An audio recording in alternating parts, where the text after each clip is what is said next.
His family says he was a father, brother, son, and friend. Just hours after he graduated from high school, he was shot and killed.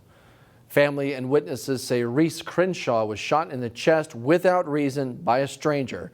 It happened last Friday in Brooklyn Park while Crenshaw attended a party following his high school graduation.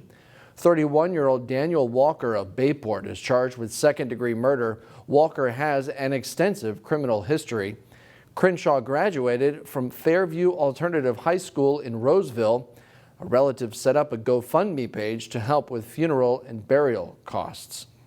A Brooklyn Center man was sentenced this week in federal court for staging a politically motivated arson. Dennis Mola was sentenced to 2.5 years in prison and 1 year of probation. He pleaded guilty to wire fraud last year.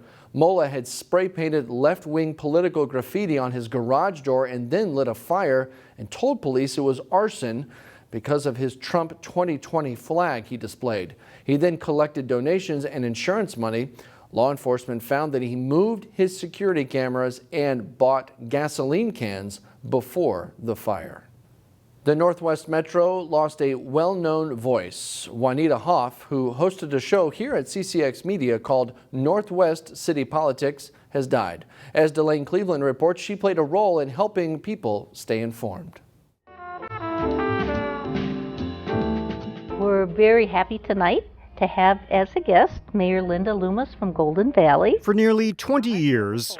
And tonight we're very, very happy to have as a guest Mayor Steve Lampe from Brooklyn Park. Anyone watching the cable airwaves in the Northwest Metro likely came across the work of Juanita Hoff. We're glad that you're joining us again this week. Host of the show, Northwest City Politics. I always tell people, forget about the cameras, don't worry about them. We're just sitting in my living room and we're talking about the issues in your city. The weekly program was simple and straightforward. She would talk with various city leaders about what's going on in the 9 suburbs covered by CCX. She was great at what she did. New Hope City Council member John Elder, who's currently a Robbinsdale police captain, And we're very happy tonight to welcome John Elder. was a frequent guest on her show. She really, truly enjoyed finding out what's happening in the cities, how things are being done, why they're being done, and really found a niche with Well, I want to thank you so much. a lot of viewers that wanted that same information.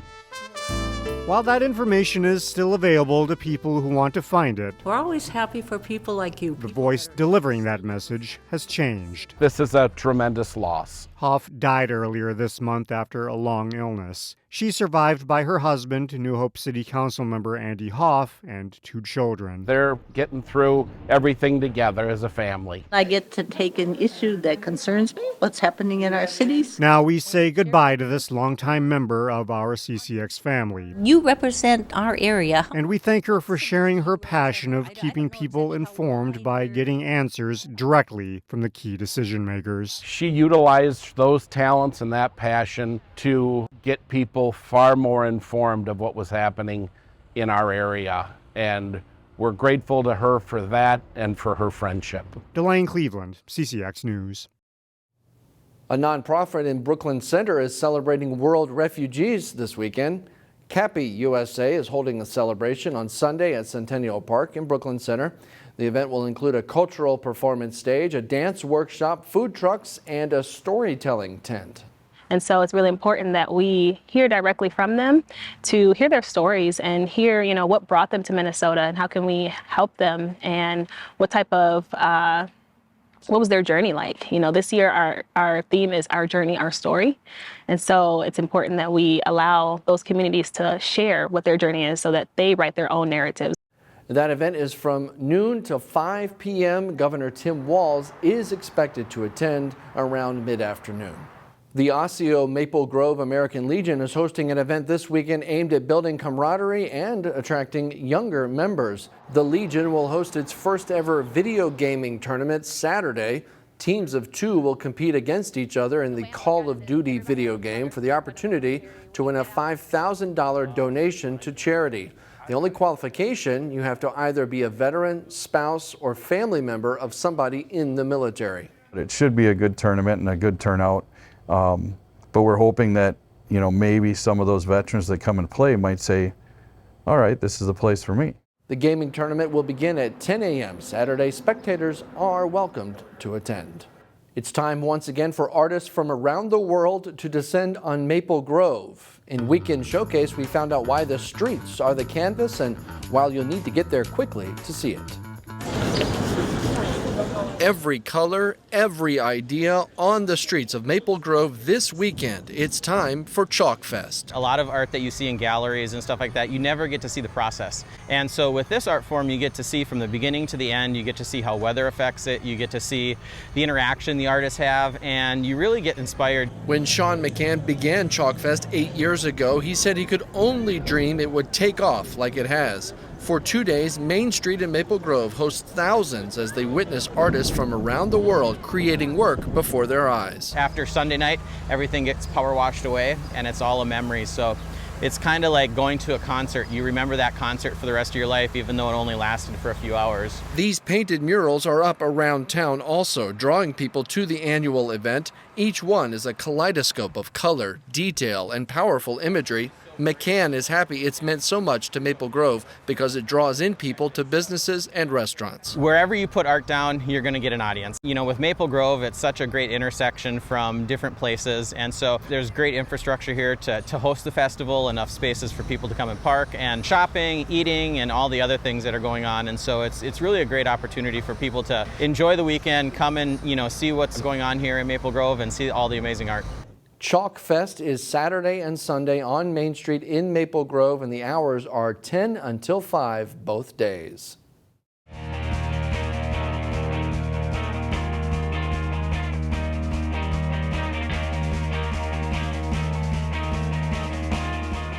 While many sectional lacrosse finals took place Wednesday night, one local team was fighting for its spot in the state tournament on Thursday. Champlin Park Girls Lacrosse hosting Centennial for the Section 7 Championship Thursday. First minute of play, the Rebels' Callie Gunderson passes to Reese Hagenbart, who scores, and it's 1-0, 59 seconds in. Just 34 seconds later, Champlin Park strikes again. Ella Engstrom drops a pass back to Lauren Schindelbeck, who scores one of her 4 goals on the night, 2-0 Rebels. Miley Jurasek does this one herself, maneuvering around the Centennial defense to score from out front. That goal makes it 4-1 Champlin Park. Later in the half, Annabelle Johnson shakes one defender to get loose and then fires the shot into the Centennial net for the Rebels' 8th goal of the game. Just seconds to go before halftime, and Megan Peter with a run and then a quick pass to Hagenbart for another of her 3 goals. Champlin Park is up big. It's 11-2 at halftime. Second half, Peter gets a goal of her own. She scores off the pass from Jurasek. Champlin Park goes on to win 15-7 to win the Section 7 championship and head to state for the first time since 2015. Well, we had a lot of returning players, so we were very hopeful, but we knew we'd still have to work hard every day, and we had to play to our best and work together. That was like a really big focus for us. Oh, I'm just so overwhelmed and so excited. I think we played the best we've played all season. I'm just really happy for us. I have no words. The team and the atmosphere, the amount of support I've gotten from this group is unbelievable. You've never found a group like TPG Lax. The Wayzata boys tennis team swept its first 2 opponents in the state Class AA tournament. They met up with second seed Rochester Mayo for the title. Jay Wilcox has the highlights. Top seed Wayzata meets second seed Rochester Mayo for the state Class AA boys tennis title. First singles, Wayzata's Colin Badoon with the booming serve that sets up a point. He's pushed hard by Tej Bagra, but wins 7-6, 6-4. Colin's brother Aaron has a much easier time. His forehand toward the corner sets up a volley winner as he takes the second singles match 6-0, 6-0 over Caleb Neeson. Third singles in Wayzata's Rishi Ranjith is in the far court against Noah Wisniewski. Ranjith gets to the net and with quick hands takes the point on his way to a 6-3, 6-1 win as Wayzata sweeps the singles. Doubles is much tougher though. Phil Wisniewski the serve and Ben Erickson the volley for Mayo as they beat Tanae Pangaluri and Dira Nakina in 3 sets at number 1. But Wayzata's second doubles gets a win. Brad Hagan serves and Jacob Salisbury puts it away. All three doubles matches go 3 sets, but it's Wayzata taking the match 5-2 to secure their 5th championship in program history. It's great. After that heartbreaker last year, I'm just so proud of all our guys, and we were able to do it for the seniors last year. I'm so proud of all of us for getting to this point. Jay Wilcox, CCX Sports. The Wayzata baseball team advanced to the final round of the Section 6 4A tournament without a loss, meaning they needed just one more win to get to state. As Jay Wilcox reports, Edina had other ideas. Edina hoping to sweep a doubleheader as they face top seed Wayzata in the Section 6 4A baseball final. Wayzata strikes early as Brady Lash delivers a base hit to right field to plate Jake Birkland for a 1-0 Trojans lead in the bottom of the first.